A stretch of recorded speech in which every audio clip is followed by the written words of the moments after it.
गुरुजी गुरुवृंद एवं मोर स्नेहर छोट छोट भाई भौणी मैंने तथा मोर सहपाठी और सहपाठी गण आज हूँ सेप्टेम्बर मास 5 तारिख पवित्र गुरु दिवस अर्थात इंग्राजी टीचर्स डे। आज शांत कमनीय परिवेश गुरु दिवस उपलक्षे मत किसी कह मो गुरु मैंने अनुमति मुझे अत्यंत गौरवान्वित मन करुँच। मोर कह किसी त्रुटि रही आपण मैंने क्षमा करें मोर आशा और विश्वास। आज आम कहीं एकत्रित होलु आपण मैंने अल्प बहुत जानते ना आज हूँ पवित्र गुरु दिवस समग्र स्थान स्कूल कॉलेज माध्यम गुरु दिवस को पालन कराए। अधिकांश लोकों मन में प्रश्न उठे गुरु दिवस कौन और यह कहीं पालन कर। सर्वप्रथम मुझ मोर गुरु मान उद्देश्य भक्तिपूत प्रणाम जन गुरु वंदना पाठ करुँच।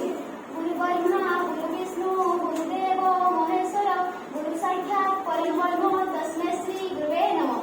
गुरु ही ब्रह्मा गुरु ही विष्णु गुरु ही महेश्वर अटंती। सी हर्ता कर्ता दैव विधाता सी पुणी ज्ञान गुण प्रदान कर पथ प्रदर्शक। गुरु होती आम चिर नमस्या और वंदनीय गुरु ही श्रेष्ठ और गुरु ही ईश्वर। तेणुकर जगन्नाथ दास कहते गुरु को नमणिक नर गुरु को नमणिक नर गुरु ही साक्षात ईश्वर।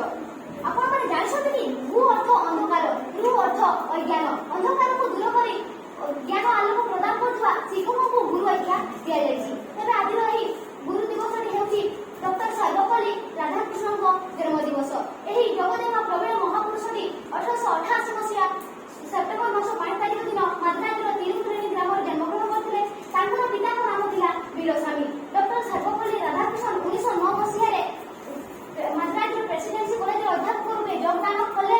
1921 मसीहा कलिकता विश्वविद्यालय कुलपति रूपे मनोनीत हेले और 1949 मसीहा से बनारस हिंदू विश्वविद्यालय कुलपति रूपे योगदान कले।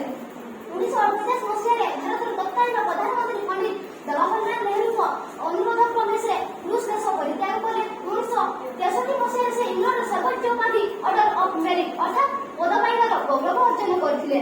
गुरु साधारण मनुष्य नुहंती ताकर आशीर्वाद भिक्षा करी शिष्य अन्य समाजर अधिकारी होइଥାଏ। गुरु कृपा लाभ करी जुगे जुगे शिष्य गण यशस्वी होइछथि। आपण मान निश्चित भावे जानथिबे पूर्व काल में गुरु शिष्य परंपरा अत्यंत निबिड़ थिला। जेपरि कि आरुणी उपमनु एकलेख निजर बुध आंगुठी काटी गुरु को गुरु दक्षिणा रूप दे देइथिले। उपमनु गुरु को बिना परामर्श रे खाद्य मध्य ग्रहण न करी फल रे एक वृक्षर पत्र खाई देइथिले। जहा फल से अंध होई जाइथिले एवं आरुणी